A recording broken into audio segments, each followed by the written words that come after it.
y no botarse con el hombro. No se lancen, no se lancen. Listo, ya está grabando. Ok. Ok. Listo. Entonces, se escucha, ¿no? Pero no está compartiendo pantalla. Se desconectó Santi otra vez. Ah, no, se desconectó fue Jimena.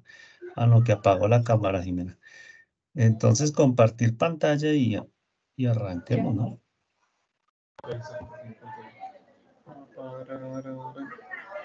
Ah,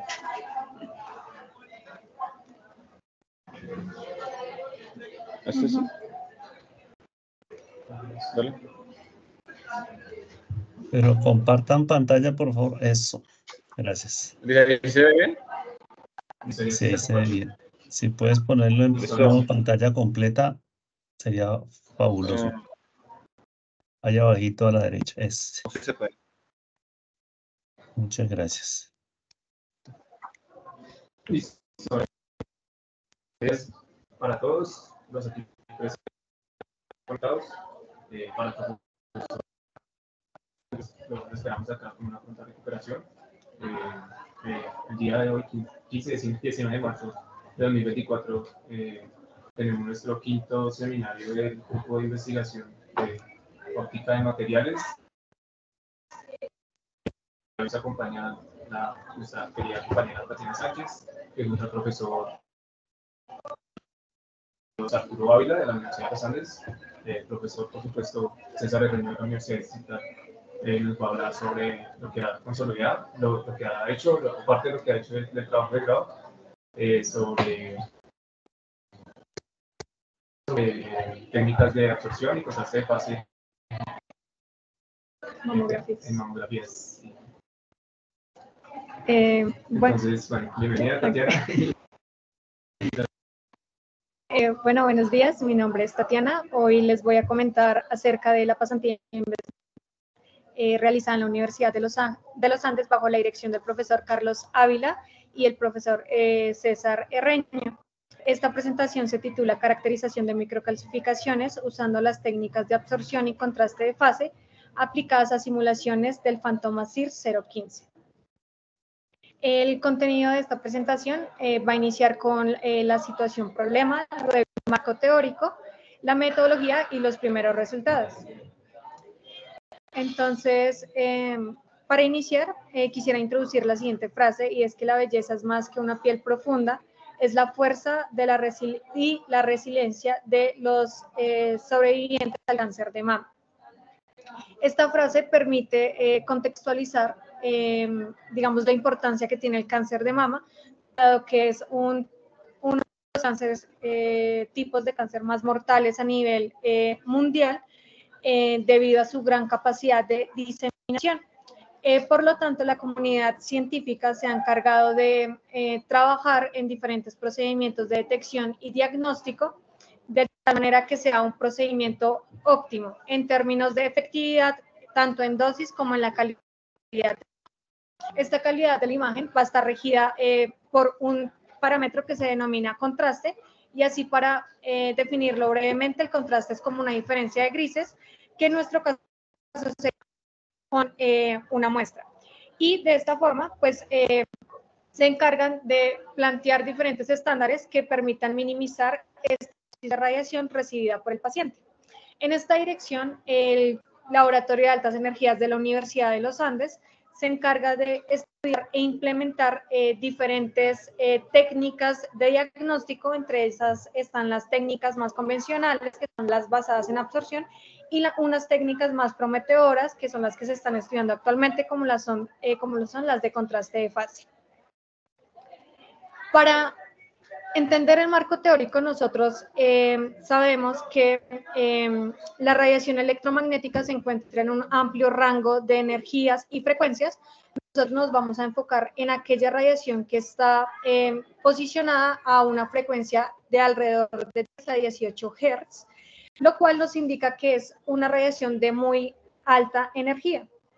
Es decir, que cuando esta radiación interacciona con la materia, vamos a tener digamos, dos condiciones. Por un lado, esta interacción tiene que ser muy, muy fuerte para que penetre por la materia y pues se propague a lo largo de ella, y asimismo también tiene que ser muy débil para que pueda explorar el volumen tridimensional de esa materia. Todos, o la mayoría de nosotros, conocemos que la primera imagen radiográfica fue la esposa del científico Wilhelm Röntgen en 1895, y desde ese momento el mecanismo de contraste basado en atenuación ha sido, digamos, primordial durante todo este tiempo.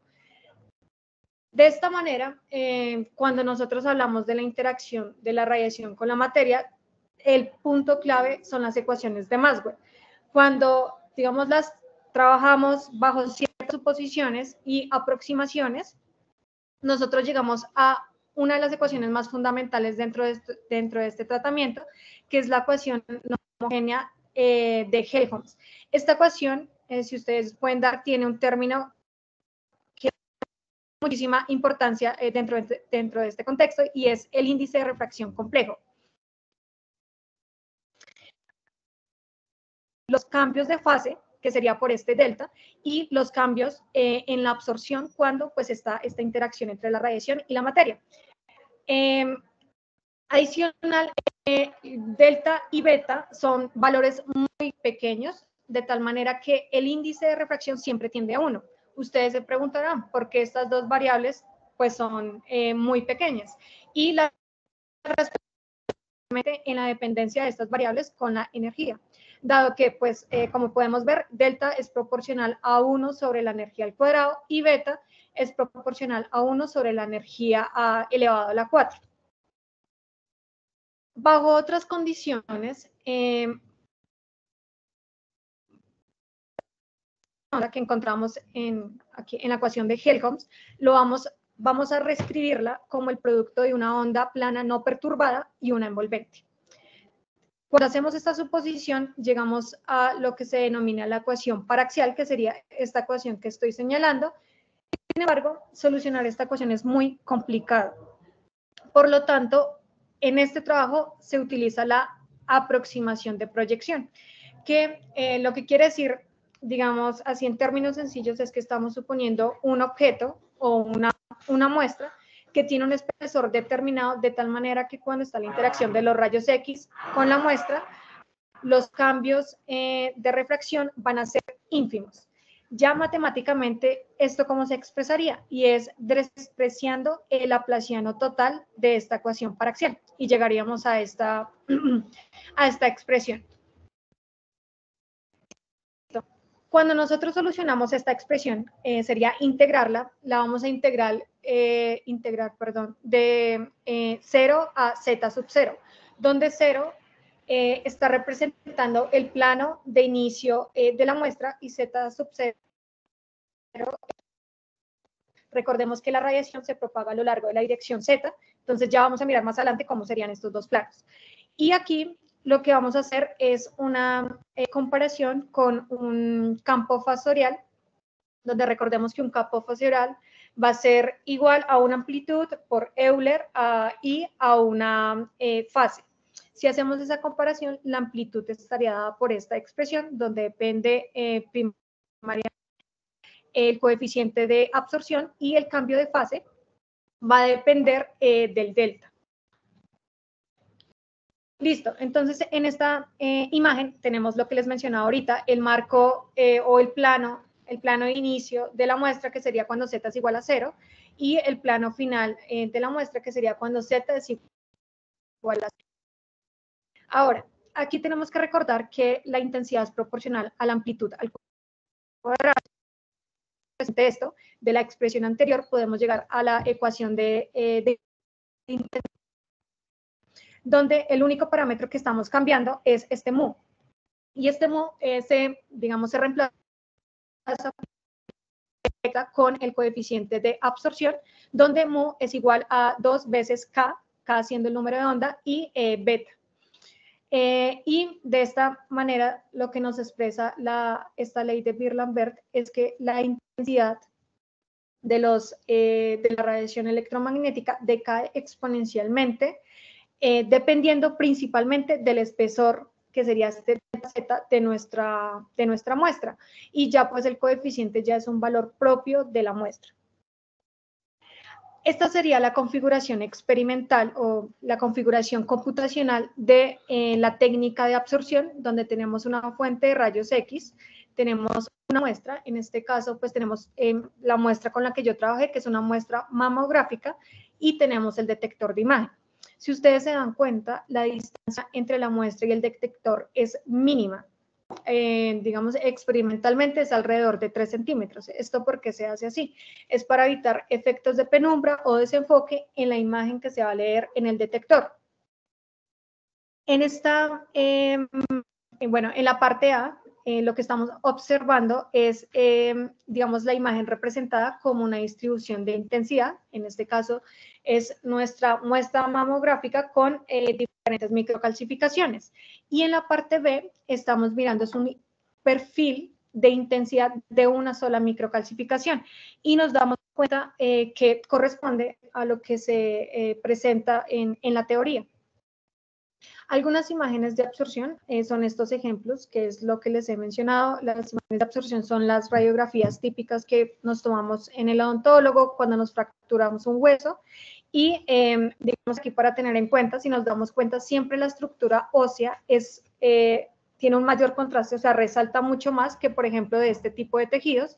Y eso lo que nos dice es que es una muestra absorbente. No obstante, esta técnica presenta unas limitaciones. Me voy a centrar a las que yo estoy, en las que estoy interesada, que son las mamografías, y en la imagen tenemos una mama densa. ¿Qué quiere decir una mama densa? Una mama densa quiere decir que es una mama que tiene mucho más tejido fibroglandular que grasa. Y ese tejido fibroglandular, como se representa con ese color blanco. Y ustedes se preguntarán, entonces, ¿cuál es el problema? El problema es que digamos, una primera señal de anomalías y lesiones en la mama tiene la misma tonalidad. Entonces, según un estudio, una persona que tenga una mama densa es 4 veces más propensa a padecer cáncer prematuro que no se puede detectar, pues, bajo estas condiciones. Y es acá donde las imágenes de contraste de fase parecen ser como una alternativa prometedora, dado que esta técnica no solamente toma la información de la absorción, como es la técnica convencional, sino que también va a tomar ese cambio de fase de los rayos X cuando interaccionan con la materia. Asimismo, también va a haber una mejora en el contraste a una radiación reducida. ¿Por qué? Porque principalmente cuando usted tiene una mama densa y necesita identificar una anomalía, usted, ¿qué haría como, digamos, como médico, como profesional? Colocar la mama a mayor tiempo de exposición o aumentar, digamos, el flujo de fotones que interaccionan con la mama. Sin embargo, con contraste de fase no sucede esto y ya lo vamos a mirar. Adicional, algo que es importante compartirles es que hay diferentes métodos de contraste de fase. Yo me enfoqué en el método de propagación libre, que es un método, creo que es el más sencillo porque carece de geometría óptica. Lo único que requiere es la introducción de una distancia la muestra al detector, que ya vamos a mirar. Entonces, las ecuaciones importantes en contraste de fase va a ser la ecuación de transporte de intensidad, y esta ecuación, aquí me faltó un igual a 0, qué pena, lo que representa es la información que llega al detector. Y para recuperar la fase hay diferentes métodos. Recordemos que la fase va a ser cuando interaccionan los rayos X con la muestra. Para recuperar esta fase hay diferentes métodos. En particular, yo me centré en el método de Pagani, que es un método matemático que requiere de una sola imagen y se fundamenta principalmente en hacer unas suposiciones, por ejemplo, que el delta y el beta tienen una relación constante, que el material es homogéneo y, bueno, otras suposiciones. Dentro de esta ecuación, que es importante resaltar que este G con una rayita encima, lo que está representando es una transformada de Fourier de las intensidades. U y V son variables continuas que representan las frecuencias en el espacio de Fourier y corresponden a las coordenadas X y Y respectivamente. Y finalmente, este denominador juega un papel muy importante, es el conocido como filtro de Pagani, y lo que, bueno, o su papel dentro de esta ecuación es que se va a encargar de eliminar el ruido de la imagen que se presenta a altas frecuencias. Ya, como les dije, la diferencia de la configuración experimental de las imágenes de absorción con las de contraste de fase es que se introduce una distancia entre la muestra mamográfica y el detector. Entonces tenemos que esa se denomina como R2. En la parte A, lo que estamos mirando es nuevamente la distribución de intensidad de la imagen, es decir, de nuestra muestra mamográfica. Sin embargo, no sé si alcanzan a ver que los bordes de cada microclasificación son aún más notorios. Y en perfil de intensidad, si nos damos cuenta de una sola microclasificación, en las esquinas vemos unos picos.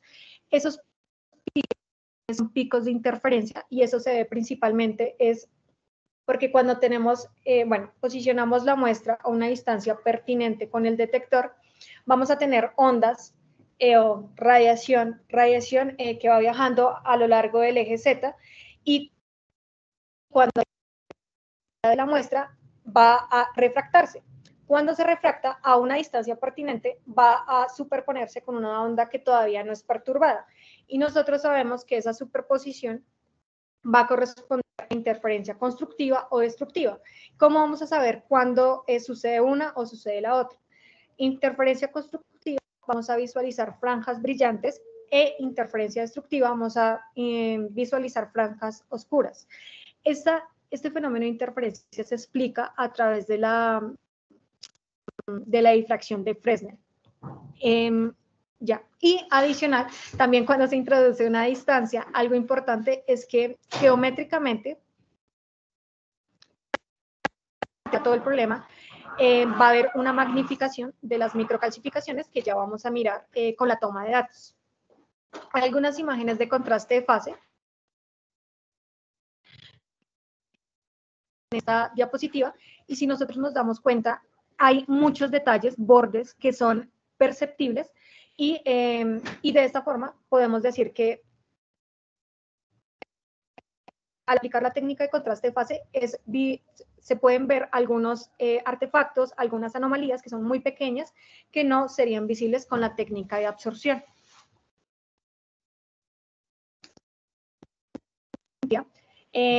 Se basó principalmente en hacer una simulación en el software MacStrace de ambos sistemas. Entonces vamos a tener absorción y contraste de fase.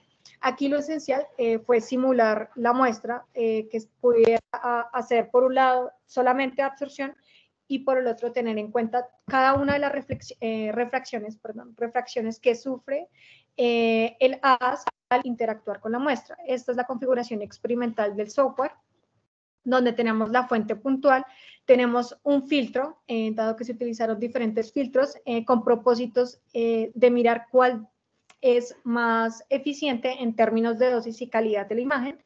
Luego tenemos un detector de posición y un detector de energía.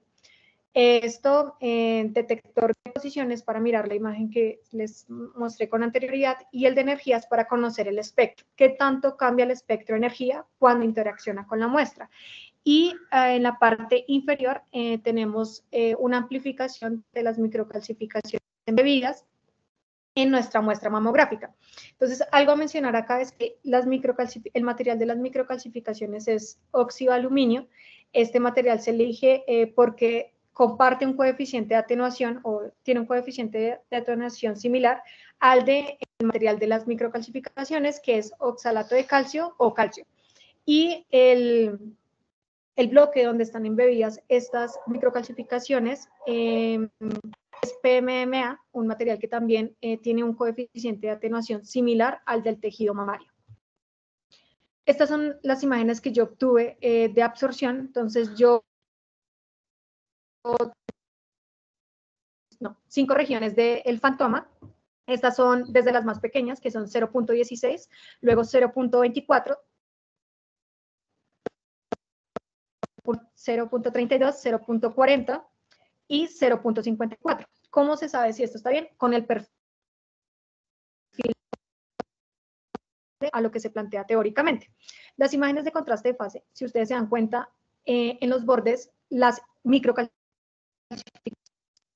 notorias. Adicional,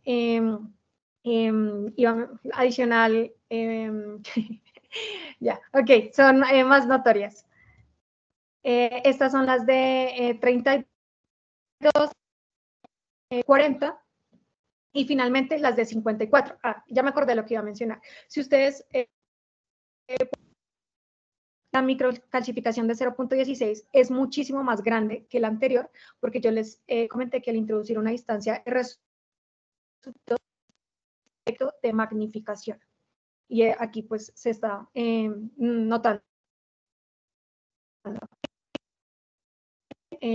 Se hace un perfil de intensidad en una sola microcalcificación y pues se pueden ver los patrones de interferencia. Algo a mencionar es que aunque esta técnica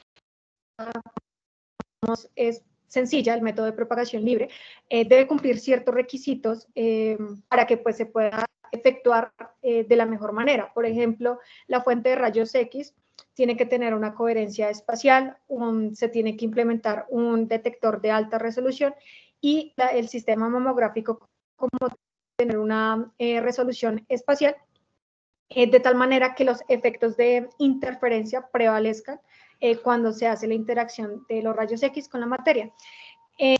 No tuve permitido presentar los resultados, entonces les comento que los resultados como tal es que si es más efectiva la técnica de contraste de fase, se obtiene una dosis más reducida y pues no los pude presentar porque se está trabajando en un artículo. Ya como referencias tengo un trabajo de Steve y otros trabajos que se resaltaron dentro de esta presentación. Y ya, muchas gracias. Si tienen alguna pregunta, estaré dispuesta a escucharlos.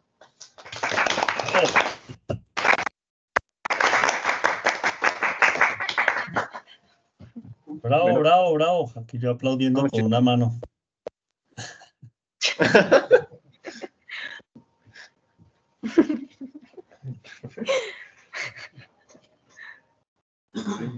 Bueno, preguntas. Muchísimas gracias. Adelante con las preguntas, a ver. Y los que tengan preguntas. Si hay preguntas. Yo sé que el profe siempre va a preguntar y siempre quiere esperar, entonces, pues, los que tengan preguntas. O si el profe quiere empezar de una vez. Ya levante la mano. Pues a mí me gusta esperar a escuchar las preguntas de ustedes porque me dan más ideas para preguntar otras cosas, pero si están muy tímidos todavía yo arranco. Y primero, antes de las preguntas, agradecerte por la deferencia de compartirnos tu trabajo aquí en el seminario de Goma, del semillero Goma. De verdad que, pues, además de agradecerte, felicitarte, porque pues la presentación ha sido muy bonita, muy bien hecha, organizada, clara, puntual, que me pareció muy importante eso que pudiste hacerlo. No sé exactamente el tiempo, pero a mí se me pasó volando, o sea, seguro que pasó harto tiempo y no me di cuenta. Sí, ¿verdad que? Dime. Que tal vez si fueron unos 20 o 15 minutos, que es dentro del rango que habíamos propuesto. Perfecto, sí. Entonces, pues no, pues primero eso, felicitarte, excelente, muy chévere. Por supuesto que entendemos la reserva pues por protección de la autoría, pues de la propiedad intelectual de los resultados que pues suele suceder y pues te felicito por también, o sea, más felicitaciones porque pues no es normal en el pregrado tener resultados y como para lograr una publicación. Y si están trabajando en eso, que seguramente irá a salir, pues te adelanto las felicitaciones de cuando salga.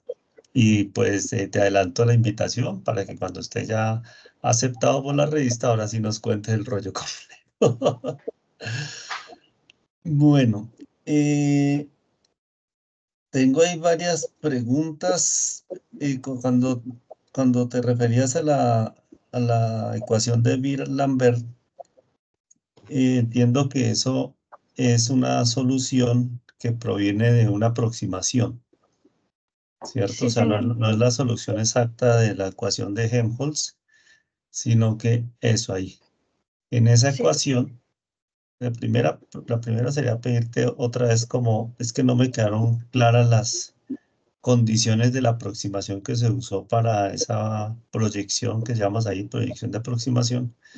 Digamos, ¿qué fue lo que cuáles fueron las condiciones que se consideraron para reducir la complejidad de la solución, o sea, para aproximar, ¿sí? Y luego, entonces, la siguiente pregunta va propiamente sobre la ecuación perdón, sobre sí, la ecuación de Beer-Lambert. Pero primero quisiera, si me podrías, por favor, sí. ampliar un Es- poco ese detalle de cómo es la aproximación esa. sí, bueno, digamos que aquí me salté muchos pasos, muchísimos, porque se trata de esto bajo muchísimas suposiciones, entonces ya al llegar a la ecuación paraxial, como mencionaba, es muy complicado solucionarla. Entonces, en este caso se aplica la aproximación proyección, que para explicarlo así, digamos, experimentalmente, lo que quiere decir es que se va a asumir una muestra que tenga un espesor, digamos, determinado, en lo posible que sea muy delgada, de tal manera que cuando los rayos X interaccionen con la muestra, la refracción sea mínima en comparación. Entonces, digamos, por ejemplo, acá, este ángulo tiene que ser demasiado pequeño y de esta forma podemos aplicar la aproximación de proyección. Matemáticamente, ¿esto cómo se ve? Eliminando, o bueno, sí, como despreciando el laplaciano total, que sería pues ya reescribiendo la ecuación quedaría de esta forma. No sé si así sea un poco más claro. Sí, sí, sí, sí. Sí, Mucho más es, claro. Muchas gracias. Y ahora pasemos a la ecuación de Lambert. Bueno, ahí trato de entender esa ecuación y entiendo que pues uno ve ahí, ¿no? El IR omega es la intensidad en Z igual 0 antes de encontrar la muestra, antes de encontrar pues el target, digámoslo así. Y esa exponencial, pues con esos sumatorias, supongo, ese mu, decías que es como un coeficiente del material, es ¿cierto? el coeficiente de atenuación lineal. Del material. Pero entonces tienes una integral porque se supone entonces que no hay homogeneidad. Exacto, porque el grosor el espesor del material pues puede cambiar y de acuerdo a esos cambios es que nosotros vemos como una distribución de intensidad. Por eso en el detector vemos es una distribución de intensidad, no como tal algo... ¿Señor? Sí, ¿Señor? sí, sí. No, ya. ¿Señor? Ok, sí, o sea, si la integral es porque pues al final tiene uno varios factores, digámoslo así. Yo me lo imagino discretizando eso, o sea, no integral, sino digamos como el producto de varias exponenciales, cada uno con un mu diferente, que tendría sentido en el caso en el que el target, el objetivo, pues tenga diferentes coeficientes de absorción, ¿sí? Y por eso debes considerar la integral en el caso más general, y entonces, no sé, entonces ese coeficiente de absorción, como tú lo tienes ahí, es una función de las coordenadas y pues también el fenómeno de dispersión, en cuanto que también depende de la frecuencia. Entonces, a medida que Exacto. avanza la radiación en el target, ese coeficiente puede ir cambiando, ¿cierto? Sí. O sea que en general, pues por supuesto, no se consideran esas O sea, se considera que entonces el medio no es homogéneo, sino que mu puede cambiar de un extremo al otro. Sí, lo otro es que, digamos, aquí se está asumiendo de esa forma, pero ya cuando se aplica el método de Paganin, la primera condición es que es un material homogéneo, por tanto la relación delta-beta, donde beta está relacionado con mu, es una constante. Entonces Okay. esto está muy, muy lejos de ser la realidad, ¿no? Porque hay muy pocos materiales que cumplen esta condición, pero pues es una buena aproximación para pues tratar esto. Bueno, porque esa era mi siguiente pregunta, justamente con lo del Paganini, ¿cómo se llama? Pagani. Paganini. Sí. Y Panini es el del álbum de fútbol, ¿no? Es un violinista. Paganini es un violinista. Panini es el del Panini es el del álbum. Perdón, ahí lo bajo de mi comentario.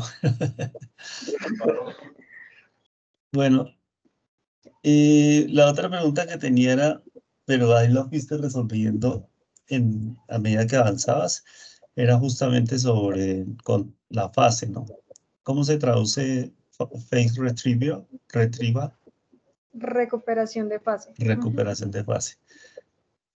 Pero entonces luego entendí que eso se hace con interferencia, o sea, por la difracción de la radiación en la frontera pues, de las microcalcificaciones o pues, de los obstáculos, ¿sí?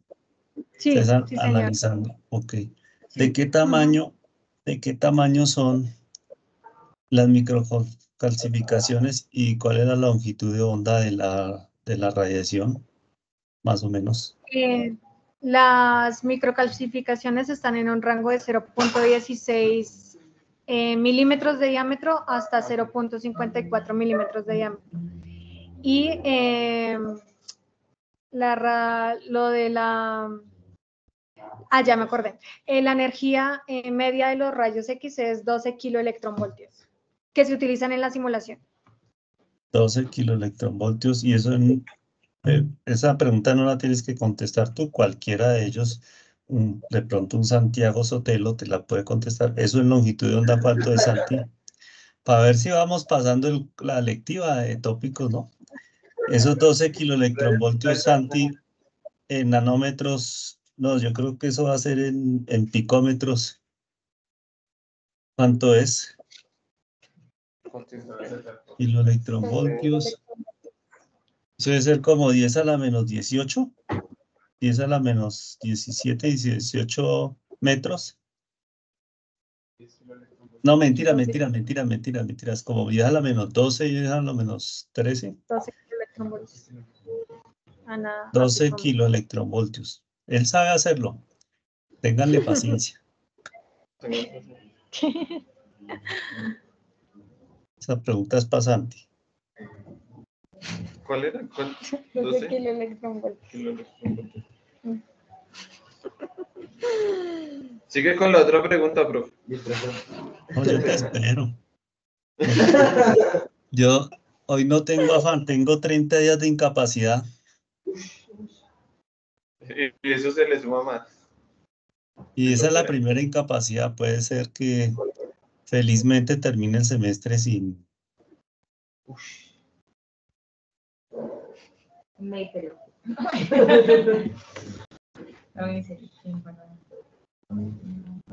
Es apenas... Son... Picómetros es 10 a la menos 12, ¿cierto? ¿Pico sí, no? Sí. Picómetros son 10 a la menos 12, ¿cierto? No, pico. Entonces son 103 picómetros. ¿Qué mentiras? 1, 2, 12.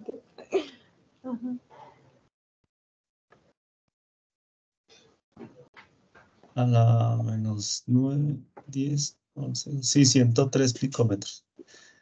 Hijo de pucha, eso es tremendamente...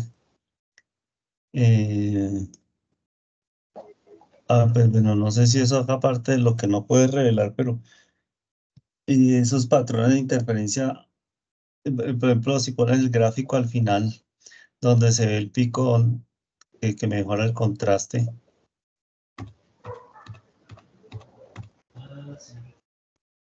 Esa escala de 0 a 250 que es, Tatiana. Esto, uy.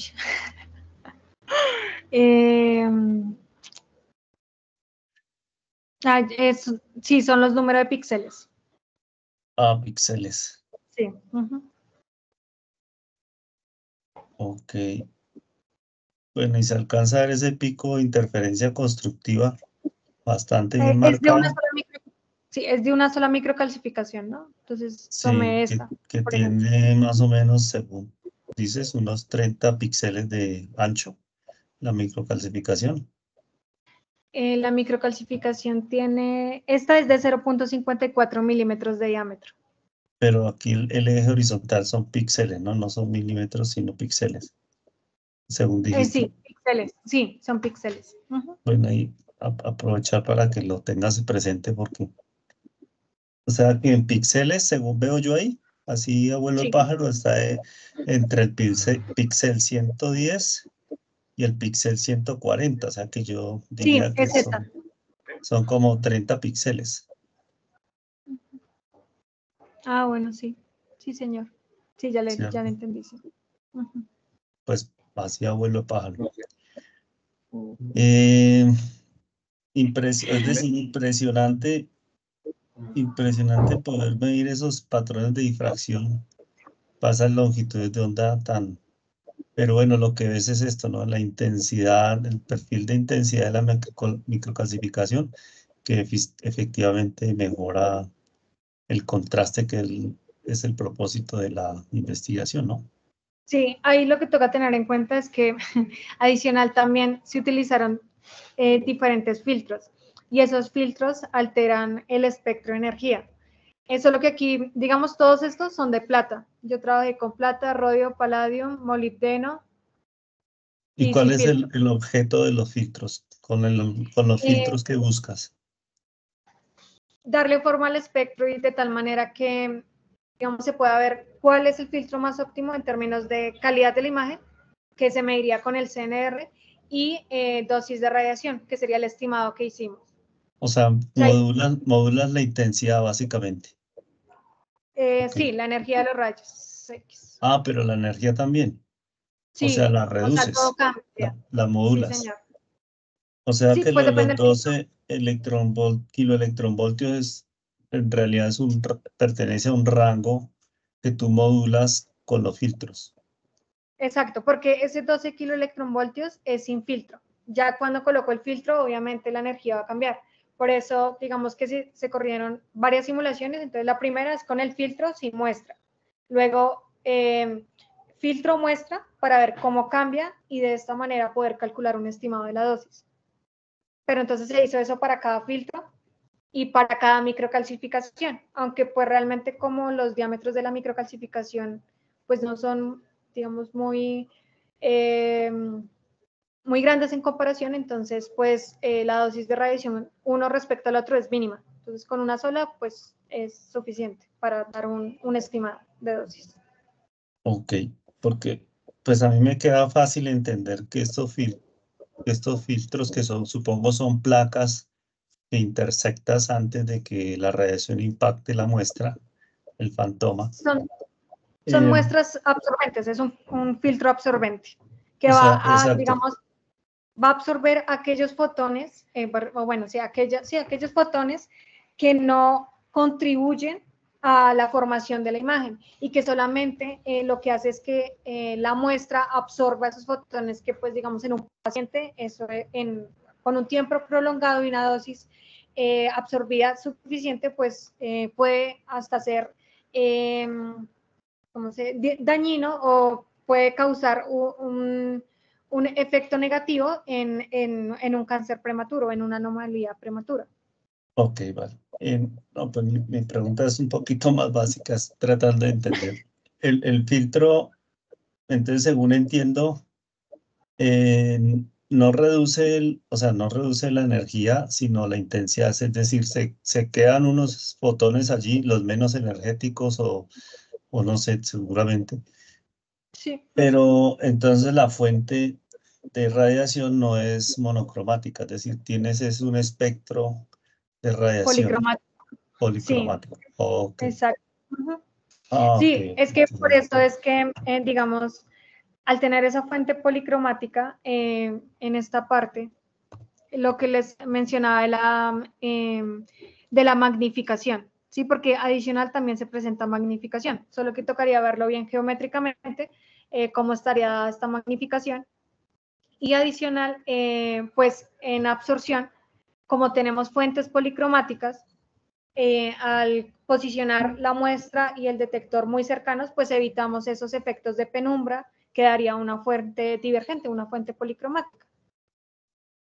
Y ya para irte dejando en paz, tú hiciste también, o sea, ya nos contaste que hiciste las simulaciones, pero tuviste los datos, o sea, datos experimentales o no tuviste acceso perdón, al experimento o no. No, pero todas las condiciones de la simulación están basadas en el montaje experimental del laboratorio de altas energías. Pero pues como ya no me da el tiempo, entonces ya no Sí, voy no, a tomar los no, datos, pero otro integrante va a tomarlos para darle como mayor soporte, peso digamos, a un posible artículo. Ajá, para hacer la soporte comparación. experimental. Ok. Exacto. Y Celi, ahora olvidé el apellido, el nombre de Celi. ¿Cómo es el nombre? Steven. De Steven. ¿Y Steven está trabajando también ese experimento o no, otra cosa? Como tal, este experimento no, pero tiene muchas cosas que también, por ejemplo, los espectros de energía que yo obtuve los utilizó para otro artículo que están haciendo. Sin embargo, dentro del laboratorio, eh, otro estudiante está trabajando lo mismo que yo, pero con otro software. Y es para mirar como eficiencia del software, porque hasta acá hemos encontrado muchas limitaciones de MaxTrace, por lo que es muy complicado simular porque tiene su propio lenguaje, porque si usted comete un pequeño error, pues ya dañó absolutamente todo. Entonces, como que esas limitaciones o esos problemas llevan a que lleguen otros software, que es lo que está haciendo otro compañero, que es casi lo mismo que yo estoy haciendo, pero con otro software. Y otras regiones del Pantoma, porque yo tomo las 5 regiones, que son microcalcificaciones, todas son esféricas, y hay otras personas que pueden tomar, por ejemplo, no sé cómo se dice, Roads, filamentos. Sí, filamentos filamentos, o otras partes del Pantoma. fabuloso. Bueno, y la última, para dejarte en paz. ¿Qué expectativas hay para vincular más estudiantes a este trabajo en esa misma modalidad de pasantía? ¿Cuáles son las expectativas tuyas de posgrado? Eh, bueno, esas dos y ya, con eso no molesto más.